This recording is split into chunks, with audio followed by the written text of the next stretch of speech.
नमस्कार। संस्कृत साहित्य में सुप्रभात काव्य की परंपरा पर विचार करते हुए इस कड़ी के पिछले व्याख्यान में, प्रथम व्याख्यान में वाल्मीकि रामायण से आरंभ करके कालिदास के रघुवंश और उसके पश्चात 20वीं शताब्दी के एक महाकवि वेंकटराम राघवन के सुप्रभात काव्यों की चर्चा हमने की। सुप्रभात काव्यों की परंपरा संस्कृत में निरंतर बनी रही है। 21वीं शताब्दी में भी संस्कृत में सुंदर सुप्रभात काव्य लिखे गए। उनमें से दो काव्यों की चर्चा मैं यहाँ करूँगा। सुदर्शन चिपलूणकर संस्कृत के युवा कवि हैं। उन्होंने गणेश सुप्रभातम लिखा है। यह वसंत तिलका छंद में है। प्राय सभी काव्य हमने देखा कि वसंत तिलका छंद में ही विरचित हैं। अन्य छंदों में भी लिखे जाते रहे हैं।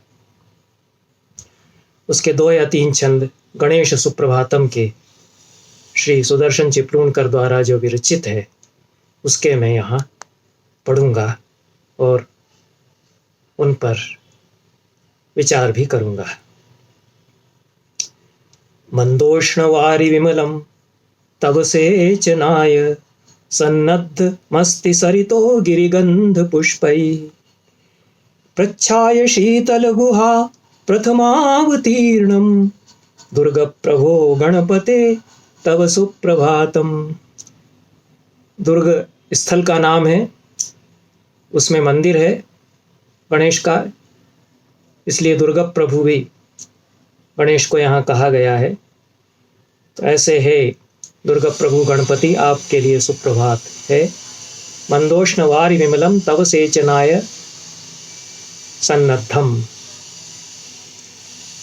सरिता नदियों का गुनगुना विमल जल आपके स्नान के लिए तैयार है, जो कि गिरिगंध पुष्पई पहाड़ से झरते हुए फूलों से सुवासित है। और प्रच्छाय शीतल गुहा प्रथमावतीर्णम, मंदोष्ण वारि विमलम का ही विशेषण है। छायादार शीतल गुहाओं में से जो उतर करके आया है पहली बार ताजा जल, झरने जो बहते हुए आ रहे हैं पर्वत की गुफाओं से होकर के, उनका जल नदी तक जो आया है वह आपके अभिषेक के लिए तैयार है। ऐसे है गणपति, आपके लिए सुप्रभात हो। एक और छंद है। हम देखते हैं कि आराध्य के लिए सुप्रभात कहता है, लेकिन निसर्ग उपस्थित है, पहाड़ है, झरने हैं, गुफाएं हैं, नदी है, वह सब आराधना के साथ उपस्थित है। निसर्ग या प्रकृति उपस्थित है, पर्यावरण उपस्थित है। जितने भी सुप्रभात काव्य हैं उनमें संसार उपस्थित होता है। पुन्नाग पाटल जपा करवीर पुष्पै सेवंतिका बकुल चंपक जाति मुख्यै संसेवतेत्र सुभगम प्रकृति प्रणम्या दुर्ग प्रभो गणपते तव सुप्रभातम। इसमें कई फूलों के नाम गिना दिए। सभी फूल प्राय हमारे परिचित हैं और संस्कृत साहित्य में भी इनका खूब वर्णन होता है। देव पूजन में ये चढ़ते ही हैं। कवि कहता है कि प्रकृति ये सारे फूल लेकर के आपके आराधन के लिए उपस्थित है। पुन्नाग पाटल गुलाब से मिलता जुलता फूल होता है, जंगली गुलाब भी इसको कहते हैं, लाल रंग का होता है। जपा जवा कुसुम को कहते हैं, करवीर कनेर, सेवंतिका सेवंती प्रसिद्ध है, बकुल मौलसिरी, चंपक चंपा के फूल, जाति चमेली, इन सब मुख्य मुख्य सुंदर फूलों को सजा करके आपकी सेवा में प्रकृति उपस्थित है। और प्रकृति के लिए प्रणम्या, वो अपने आप में प्रणम्य है, वो अपने आप में देवी है, ऐसा कवि कहता है। ऐसे है गणपति, आपके लिए सुप्रभात हो। एक और छंद है, उसमें भी उसी तरह से पेड़ उपस्थित हैं, सारी प्रकृति उसी प्रकार से उपस्थित है। पूगा नमन्ति बहुशः पवनेरितांगाः छत्रं नु कल्पयति ते वरनारिकेलः अथवा नालिकेरः। पूगा नमन्ति बहुशः पवनेरितांगाः छत्रं नु कल्पयति ते वरनालिकेरः। दूर्वासनं च सुखदं मृदुलं मनोज्ञं दुर्गप्रभो गणपते तव सुप्रभातम्। पूगा, पूग सुपारी को कहते हैं। सुपारी के पेड़ झुके हुए हैं आपकी वंदना में, और पवन उनकी शाखाएं हिला रहा है। तो पवन से ईरित हिलते हुए अंग वाले पूग के वृक्ष झुक रहे हैं आपकी वंदना में। और छत्रम नु कल्पयति ते वर नालिकेरः। नारिकेल और नालिकेर दोनों ही पाठ चलते हैं। नारियल के लिए यह शब्द है। सुंदर नारियल का वृक्ष आपके लिए छत्र तान करके खड़ा हुआ है। नारियल की जो शाखाएं हैं वो छत्राकार इसी प्रकार से होती ही हैं। छाता तान करके आपके लिए, छाया के लिए वो खड़ा हुआ है। दूर्वासनम च सुखदम मृदुलम मनोज्ञम। मृदुल मनोज्ञ सुखद दूर्वासन आपके लिए बिछाया हुआ है।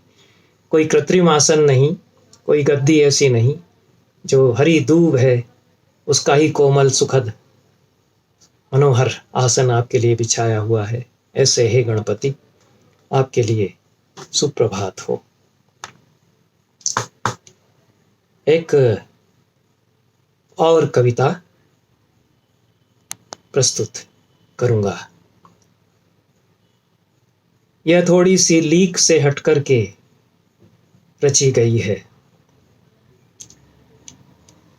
प्रायः जितने सुप्रभात काव्य लिखे गए, कालिदास के रघुवंश में 5वें सर्ग के अंतर्गत सुप्रभात एक आता है। वो पृथक से सुप्रभात काव्य नहीं है, अलग से नहीं है, महाकाव्य का अंग है।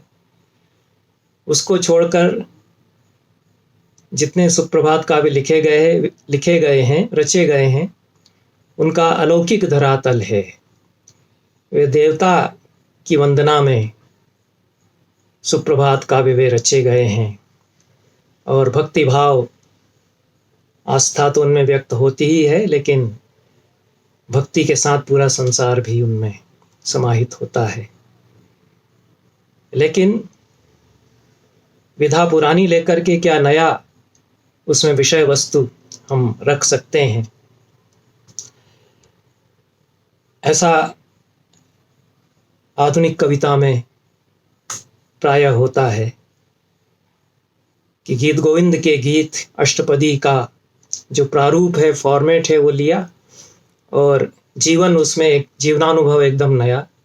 गीत धीवरम में मैंने यह किया है कि माझी या मल्लाह को केंद्र बना करके प्रतीकात्मक गीत लिखे, और गीत धीवरम उसको नाम दिया।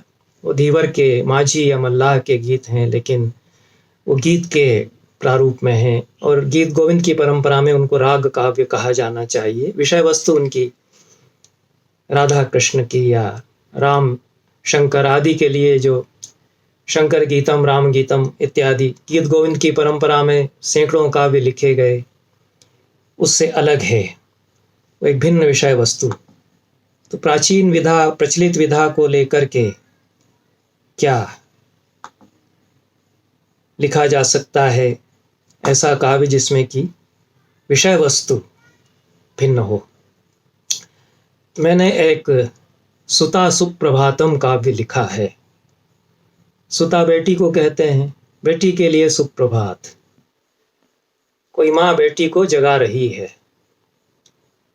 तो सुप्रभात तो वह भी होगा, जैसे कि बंदियों के चारण आदि के द्वारा हज के लिए सुप्रभात प्रस्तुत कराया कालिदास ने।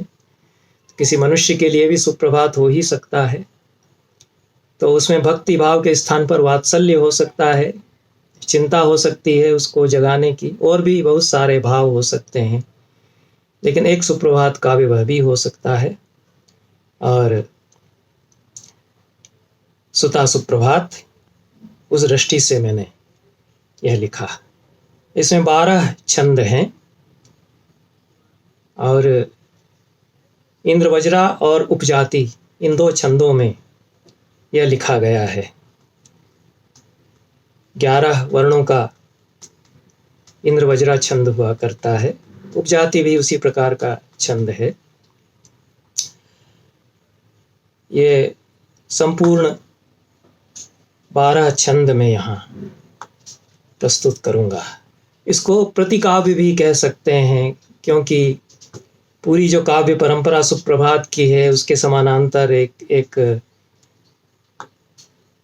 पैरोडी यद्यपि नहीं कह सकते, उपहास का कोई भाव नहीं है, गंभीर भाव से ही लिखा गया है, फिर भी इस दृष्टि से प्रतिकाव्य इसको कह सकते हैं कि जो परंपरा चली आ रही है उसमें समानांतर कुछ नया जोड़ करके रचने का प्रयास किया गया है। तो माँ कहती है, उत्तिष्ठ वत्से ननु पश्य कालः कियान् व्यतीतो रजनी विभाता रजनी प्रभाता विद्यालयं गन्तुमहोऽनुसख्यः मन्ये त्वदीयास्तु विनिर्गतास्ता। उत्तिष्ठ वत्से ननु पश्य कालः कियान् व्यतीतः रजनी विभाता।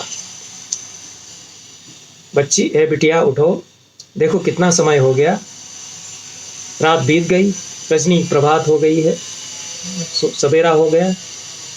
और विद्यालयम गंतु महोनुसख्य मन्ये त्वदीयास्तु विनिर्गतास्ता। मुझे तो लगता है कि तुम्हारी सखियाँ, तो तुम्हारी सहेलियाँ विद्यालय स्कूल जाने के लिए निकल पड़ी होंगी, तुम अभी तक सोई हो। माँ उसको, बच्ची को जगाती हुई कहती है। सामान्य घटना है, रोज़मर्रा की घटना हो सकती है, लेकिन जो सुप्रभात काव्यों की विशेषता है कि उसमें सारा निसर्ग, प्रकृति, पर्यावरण हमारा उपस्थित होता है। घर बार भी यहाँ उपस्थित है, घर के बाहर जो हो रहा है वह विशेष रूप से उपस्थित है। तो अगले छंद में माँ उसको कहती है बच्ची के लिए, पश्याजिरा त्वां किल चूं कृतिभिः मित्रं प्रियं ते चटका भयन्ति सामिष्टनिम्बस्य तरौ स्थितास्ते धान्यं त्वया दत्तमपेक्षमाणा। पश्य अजिरा त्वां चूं कृतिभिः आवयन्ति चटका ते प्रियम मित्रम। देखो तुम्हारी प्यारी दोस्त वो चिड़िया चूं चूं करके तुम्हें आवयंती पुकारती हुई, सामिष्ट निम्बस्य तरौ स्थितास्ते, मीठी नीम के पेड़ पर वो बैठी हुई है। मीठी नीम का पेड़ छोटा सा पेड़ होता है, पौधे के रूप में भी रहता है, प्राय घरों में, आंगनों में लगाया जाता है, किचन गार्डन में लगाया जाता है, भोजन के लिए उपादेय उसकी पत्तियां होने के कारण। तो सामान्य बात यही कही गई है कि आंगन में देखो चूं चूं करती हुई चिड़िया तुम्हें बुला रही है, मीठे नीम की डगाल पर वो आकर के बैठ गई है। और धान्यम त्वया दत्तम अपेक्षमाणा,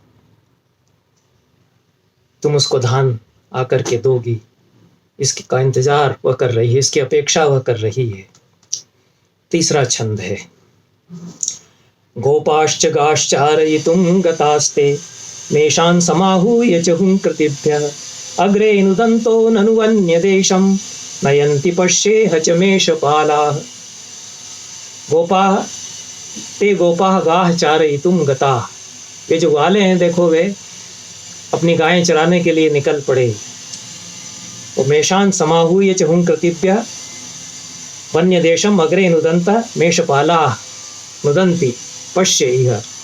देखो उधर खिड़की से झांक कर देखो कि मेषपालाः गडेरिए, मेष कहते हैं भेड़, मेषपाल शब्द आता है गडेरिए के लिए, जो भेड़ों को चराने वाले बालक हैं।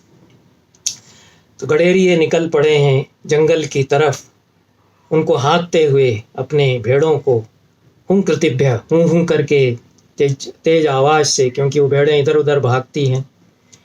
तो मेषान समाहूय च हुं कृतिभ्य, अपनी हुंकारियों से उनको बुलाते हुए, आगे उनको हाँकते हुए, अग्रे नुदन्तः वन्य देशम, जंगल की तरफ, नयंती पश्येह च मेषपालाः, देखो उधर वो गडेरिए उनको हाँक करके ले जा रहे हैं। अब ये इसमें विशेषता यह है कि माँ जो है जगाती जा रही है, बच्ची नहीं उठ रही है। यह भी मान सकते हैं कि एक बार आकर के जगाती है, फिर अपना कुछ काम निपटाती है घर में, देखती है अभी तक नहीं उठी तो फिर आती है। तो अगला दृश्य है कि अब पहले दृश्य में कहा गया कि तुम्हारी सहेलियां शायद निकल गई होंगी घर पर। दूसरे दृश्य में कहा गया कि चिड़िया आकर के बैठी हुई है, तुम्हें चूं चूं कर कर बुला रही है। तो चिड़िया बहुत जल्दी चूं चूं करने लगती है। जो छोटी चिड़िया होती है वो अंधेरा होते ही आवाज करने लगती है। उसके अगले दृश्य में थोड़ा और आगे का दृश्य है, तो कुछ देर बाद फिर आकर के जगाती है कि वो ग्वाले निकल पड़े हैं, गायें ले जा रहे हैं चराने के लिए, गडेरिए निकल पड़े हैं, भेड़ें वो हाँक रहे हैं। और भी आगे का भोर धीरे धीरे और उजाला होता है, सूरज उगाया है। गतेर्ध रात्रे तु विनिसृतास्ते सम्मार्जनी स्वेषु करेषु धृत्वा पश्येह सम्मार्जन कर्म मार्गे कुर्वन्त्यहो मार्जन पुरुषास्ते। मार्जन पुरुष ये शब्द बनाया गया है। सम्मार्जक भी शब्द संस्कृत में चलता है, आधुनिक संस्कृत में खूब प्रयोग इसका होता है। सम्मार्जनी झाड़ू को कहते हैं, मार्जन झाड़ू लगाना, सम्मार्जक झाड़ू लगाने वाला। मार्जन पुरुष यहाँ कह दिया है जमादार जो स्वीपर सड़कों पर झाड़ू लगाते हैं। तो आधी रात होने के बाद ही वो लोग अपने घर से निकल पड़े होंगे, झाड़ू अपने हाथ में लिए हुए। गतेर्ध रात्रे तो विनिसृतास्ते सम्मार्जनी स्वेषु करेषु धृत्वा पश्ये सम्मार्जन कर्म मार्गे कुर्वन्त्यहो मार्जन पुरुषास्ते। वे सड़कों पर सम्मार्जन कर्म झाड़ू लगाने का काम करने लग गए। कुछ और सुबह हो गई, इतनी देर जगाते जगाते हो गई है, वो बच्ची उठी नहीं है। माँ जो है बीच बीच में आकर के कुछ काम निपटाने के बाद फिर आकर के जगाती है, ऐसा कह सकते हैं। यह भी इससे अनुमान किया जा सकता है इस कविता में, क्योंकि कविता में सारी बातें बताई नहीं जा सकती हैं जाती हैं कि शरद ऋतु है, अक्टूबर नवंबर का महीना है, कुछ सर्दी है, इसलिए वो आराम से ओढ़ करके बच्ची अभी तक सो रही है, अपनी नींद में गाफिल है, बेसुध है। और इधर धीरे धीरे सूरज उग रहा है, भोर हो रही है। अगला जो श्लोक है उसमें और भी थोड़ी और भोर हो गई है। सद्यः समायास्यति वृत्तपत्र गुच्छं द्विचक्रे निधाय याने। सद्यः समायास्यति वृत्तपत्र गुच्छं द्विचक्रेऽथ निधाय याने। बालस्य उच्छाल्यतु तत्क्षिपे त्वं या हि प्रधाव्याथ करे ग्रहाण। अभी आने ही वाला होगा, सद्यः समायास्यति अभी आ जाएगा। वृत्तपत्र गुच्छं द्विचक्रे याने निधाय, अखबार का बंडल साइकिल के पीछे बांध करके बाला लड़का जो अखबार बांटता है रोज, अभी आने वाला होगा। कुछ और देर हो गई है, अब तो अखबार बांटने वाला भी बस यहाँ से निकलने ही वाला है, हमारे घर के सामने से। अखबार बांटने वाला अखबार निकाल करके कोला बना करके फेंकता है घर के अंदर। बाला स उच्छाल्यतु तत्क्षिपेत्वं या ही प्रधाव्याथ करे ग्रभाण। वो लड़का जैसे ही अखबार बांध करके उसका प्रक्षेपण करे, उसको फेंके भीतर, तुम दौड़ करके जाओ उसको लपक लो। ग्रभाण, ग्रभ धातु का प्रयोग किया है, इसी से ग्रिप अंग्रेजी में धातु इससे मिलती जुलती है, ग्रीक और लैटिन से होती हुई संस्कृत से संबंधित, संस्कृत की ये धातुएं पहुंचती हैं यूरोप की भाषाओं में। तो वैदिक संस्कृत में ग्रभ धातु का प्रयोग होता है। ग्रभाण उसका बनेगा लोट लकार में, मध्यम पुरुष में। उसको तुम लपक लो, इस अर्थ में कहा है कि देखो आने ही वाला होगा, तुम खड़ी हो जाओ जा करके, वो फेंकेगा अखबार और तुम लपक लेना। अगला छंद है, और भी कुछ और भोर हो गई है। उसके बाद ऊर्णाम अवर्ण्याम अपि वर्ण रम्याम आदाय कश्मीर समुद्भवाम ताह अपूर्व सौंदर्य निधान भूताम कंथाम विचित्राम रचयन्ति नार्यः। नार्यः विचित्रां कंथाम रचयन्ति। महिलाएं स्वेटर वगैरह बुन रही हैं, कुछ ऊन से कुछ बुन रही हैं। तो कुछ कामकाज निपटाने के बाद सुबह के वो गुनगुनी धूप में जाकर के बैठ गई हैं और अपना ऊन से कुछ बुन रही हैं। तो अवर्ण्याम अपि वर्ण रम्याम, अवर्ण्य है, आगे क्या उससे बनेगा, क्या वस्त्र बनेगा, ये देख करके नहीं कहा जा सकता है।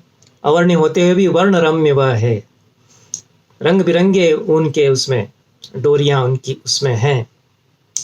तो अवर्ण्य होते हुए भी वर्ण रम्य ऊर्णा वस्त्र कुछ हुए बुन रही हैं। ऊन कहाँ की है कि कश्मीर समुद्भवाम ऊर्णाम आदाय, कश्मीर से आई हुई ऊन को वे ले करके, और उसके जो रंग बिरंगी डोरियां हैं, इसलिए कहा है कि ऊर्णाम अवर्णाम अपि वर्ण रम्याम, वर्ण रम्य अवर्णनीय कुछ उस ऊर्णा से वो बुन रही हैं, जो कि कश्मीर समुद्भव है। अपूर्व सौंदर्य निधान भूताम, बहुत खूबसूरत वह लग रही है। ऐसी कंथाम विचित्राम रचयन्ति नार्य, कुछ विचित्र ही कंथा वो रच रही है, कुछ कथरी जैसी उससे वो बुन रही हैं, जो कि अपूर्व सौंदर्य निधान भूता है। ये एक चित्र है। अनुमान करती है कि बाहर अपने घरों में आंगनों में गुनगुनी धूप में महिलाएं बैठ गई होंगी। उस समय की कविता इसको कह सकते हैं, जबकि घरों में आंगन हुआ करते थे। 25-30 साल 40 साल पहले की हो सकती है, और उस समय के दृश्य भी हो सकते थे। अब शहरों में ऐसे दृश्य नहीं है, लेकिन कविता तो 1-2 हफ्ते पहले ही लिखी हुई है। कविता में स्मृतियां पुरानी कई बार आती हैं। एक और चित्र उसके और आगे का है। वयन्ति तूलोपम शब्द राशे रर्थस्य वस्त्राणि नवीन वर्णै, ते तात पादा मसि जीविनो वै, तेऽप्युक्तवन्तो ननु जागृहीत्वम्। तूलोपम शब्द राशेः अर्थस्य, तूलोपम शब्द राशेः नवीन वर्णैः अर्थस्य वस्त्राणि वयन्ति। रुई जैसी शब्दों की राशि से, रुई जैसी शब्दों की ढेरियों से, नए नए वर्णों से अर्थ के वस्त्र बुन रहे हैं। ते तात पादा, तुम्हारे पिता, ऐसा उस बच्ची के पिता के लिए वह माँ कहती है। इसमें श्लेष भी हो गया है। नवीन वर्णैः, यह कपड़े के लिए अलग अलग रंगों वाले कपड़े के अर्थ में वर्ण शब्द आएगा। वर्ण अक्षर के लिए आ जाएगा कविता के जो शब्द और अर्थ हैं उनके प्रसंग में। तो जैसे जुलाहा रंग बिरंगे कपड़े बुनता है धागे ले ले करके करघे पर, उस तरह से ये शब्दों की रुई पींच करके उससे रंग बिरंगे वर्ण वाले,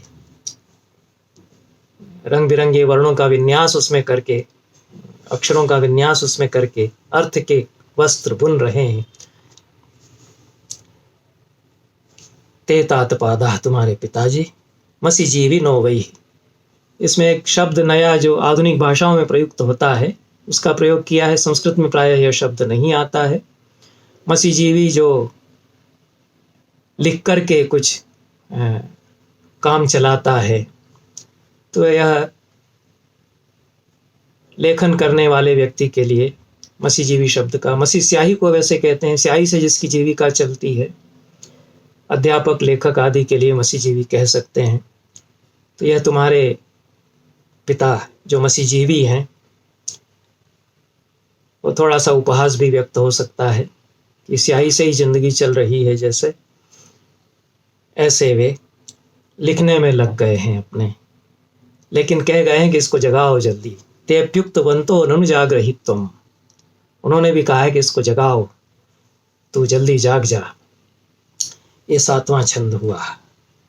8वां छंद है अगला।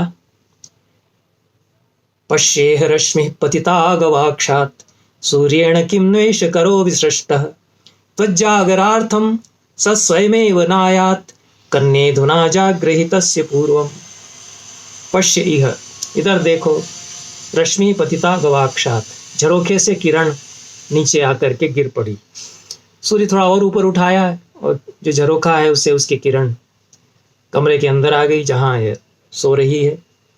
तो पश्य ये रश्मि पतिता गवाक्षात सूर्येण किमनेश करो विसृष्ट। सूरज ने क्या अपना हाथ अंदर डाल दिया है। कर शब्द में श्लेष हो जाता है, कर किरण को भी कहते हैं। संस्कृत में श्लेष होता है, अन्य भाषा में कर का, हिंदी आदि में कर का अर्थ प्राय हाथ ही होगा, हाथ। लेकिन संस्कृत में तो प्रसिद्ध श्लेष यह है कि कर किरण के लिए और हाथ दोनों के लिए आता है। तो सूर्य ने क्या अपना कर भीतर डाल दिया है, अपनी किरण या अपना हाथ उसने क्या भीतर डाल दिया। तो जागरार्थम, तुमको जगाने के लिए, जैसे वो अपने हाथ से तुमको झकझोर के भी जगा ही देगा। फिर उसको बहलाती हुई कहती है, स स्वयमेव नायात कन्ये धुना, कहीं वो भीतर खुद ही न चले आए।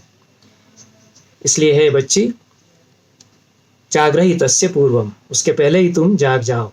बच्ची हो सकता है कि कुछ छोटी है, तो उसको बहलाने के लिए कहती है कि सूर्य देवता हो सकता है खिड़की से फिर नीचे उतर करके भीतर ही आ जाएंगे तुम्हें जगाने के लिए। इसमें कुछ और सुबह हो चुकी है, सूरज कुछ और ऊपर आ गया है। आखिरी छंद है माँ की उक्तियों में। बहुत परेशान हो जाती है, बार बार आ करके जगा रही है और अपना कार्य भी उसको सुबह का निपटाना है। तो बहुत बेहाल होकर के फिर अंत में कहती है, कियत् चिरं जागरयामि पुत्री व्यग्रास्मि कार्यं विपुलं च शिष्टं चिंतां परित्यज्य कथं नुशेषे गेहस्य भारस्तु मया च बाह्य। कहती है कि बहुत परेशान होकर के कि कितनी कितनी देर तक मैं तुम्हें जगाती रहूं। कियत् चिरं जागरयामि पुत्री, हे लड़की मैं तुम्हें कितनी देर जगाऊं। व्यग्रास्मि कार्यं विपुलं च शिष्टम, मैं बहुत व्यग्र हूँ, बहुत काम पड़ा है, बिजी मैं बहुत हूँ, परेशान हूँ, काम बहुत सारा पड़ा हुआ है, करने को बचा हुआ है घर का। और चिंताम परित्यज्य कथम नुशेषे, तुम इस तरह से कैसे सारी चिंता विसार करके, सारी चिंता छोड़ करके सो रही हो। गेहस्य भारस्तु मया च बाह्य, घर का सारा भार मुझे ही ढोना है, मुझे ही निपटाना है, घर का सारा काम मुझे निपटाने को पड़ा हुआ है। तुम सारी चिंता छोड़ करके सो रही हो, बार बार तुमको आ करके जगा रही हूँ, तुम जाग नहीं रही हो।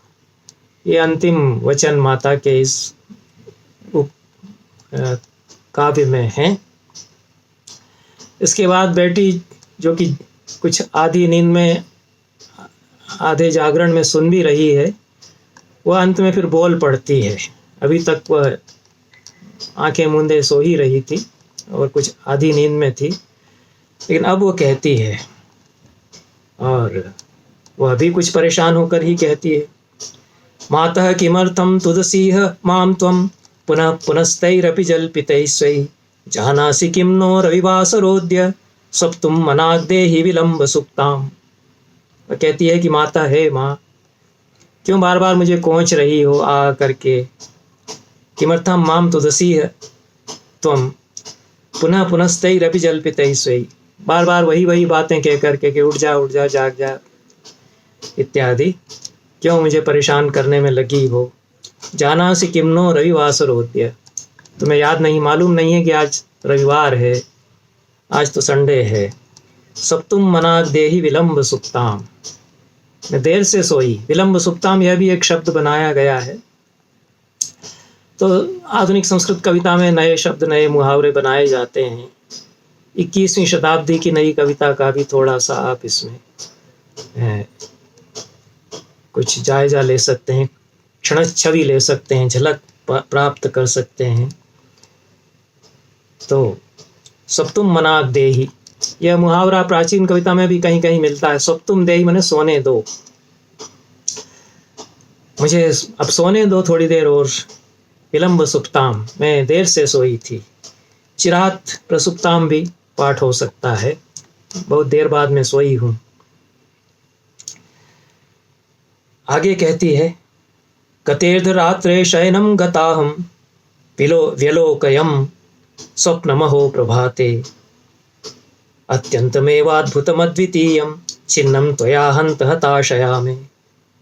वह कहती है कि आधी रात के बाद मैं सोने को गई। कतेर्ध रात्रे शयनम गता अहम व्यलोकयम स्वप्न महो प्रभाते। जब भोर हो रही थी तो बहुत बढ़िया मीठा सपना मैं देख रही थी, सपना मुझे आया। व्यलोकयम स्वप्न महो प्रभाते अत्यंतमेवाद्भुतम अद्वितीयम। बहुत ही अनोखा, अद्भुत, बेहतरीन सपना था।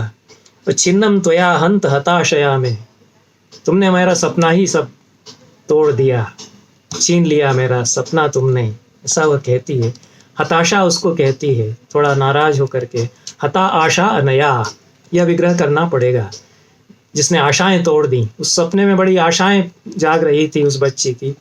ऐसा कोई सपना देख रही थी कि कहाँ से कहाँ वो पहुँच रही है, क्या क्या उसको हासिल होने को जा रहा है। शायद प्राइम मिनिस्टर बन गई है सपने में। तो सारा बढ़िया है, ऐसा बेहतरीन अद्वितीय अनुपम सपना मैंने जो देखा, मैं जो देख रही थी, तुम हताशा ने, आशा को मार डालने वाली तुमने, वह सपना ही मेरा छीन लिया है। ये दो छंद माता की उक्तियों के जवाब में बच्ची की ओर से कहे गए। आखिरी छंद भी इसमें एक 12वां छंद है, वह कवि की ओर से है। तो इसमें एक प्रसंग को पूरा समाप्त उसके द्वारा किया गया है। इत्येव मुक्त्वा चपला शिशुस्सा स्वां मातरं हुंकृति गर्भशब्दैः निद्रालसाच्छाद्य निजं च वक्त्रं प्रावारकेणाथ पुनः प्रसुप्ता। इत्येव मुक्त्वा सा चपला शिशु, यह कहकर के वो चंचल बच्ची, चंचल है वो, कुछ शरारती है, हो सकता है कि सपना नहीं देख रही हो, ऐसे ही कह रही हो। बच्चे शरारत करते हैं, तो शरारती बच्ची यह कहकर के स्वाम मातरम हुंकृति गर्भ शब्दई, हूँ करती हुई, बाद में फिर नींद में वह पहुँचती है तो हूँ करती हुई इन शब्दों से अपनी माँ को संबोधित करके स्वाम मातरम एवं मुक्त्वा इत्येव मुक्त्वा निद्रालसाच्छाद्य निजम च वक्त्रम, निद्रालस हुई, नींद में अलसाई हुई, अपने मुंह को ढक करके प्रावारकेणाथ, प्रावारक या चादर से, पुनः प्रसुप्ता, फिर से वह सो गई। इत्येव मुक्त्वा चपला शिशुस्सा स्वाम मातरम हुंकृति गर्भ शब्दैः निद्रालसा आच्छाद्य निजं च वक्त्रं प्रावारकेणाथ पुनः प्रसुप्ता। यह सुप्रभात काव्य का उपसंहार एक तरह से हो जाता है, लेकिन इसके अंत में एक अतिरिक्त परिशिष्ट जैसा श्लोक और जोड़ दिया है। यह अनुष्टुप छंद में है और इस काव्य का फलितार्थ भी इसको कह सकते हैं कि कवि की ओर से कि इसका फलितार्थ यह हो जाए, क्योंकि सुप्रभात काव्यों के पीछे यह भावना रहती है कि इसको जो पढ़ेंगे उनका यह मंगल हो जाएगा, देवता के लिए बहुत अच्छा मंगल काव्य होता है। तो इस काव्य में भी कुछ तो मंगल हो ही जाएगा, होना चाहिए। स्वप्नोच्छेदः जनस्याथ न भवेत् कस्यचित्त्वपि सुप्रभात दिने चाद्य काम्यते कविना पुनः। सुप्रभात दिने चेति कविना काम्यते पुनः। किसी भी आदमी का सपना न छीना जाए, स्वप्नोच्छेद न हो, कस्यचित्त्वपि जनस्य स्वप्नच्छेदः न भवेत्। सुप्रभात दिने चेति, इस सुप्रभात के दिन, सुप्रभात के बारे में लिखी गई, भोर में लिखी गई, भोर के बारे में लिखी गई इस कविता के द्वारा कवि यही कामना करता है। बहुत बहुत धन्यवाद।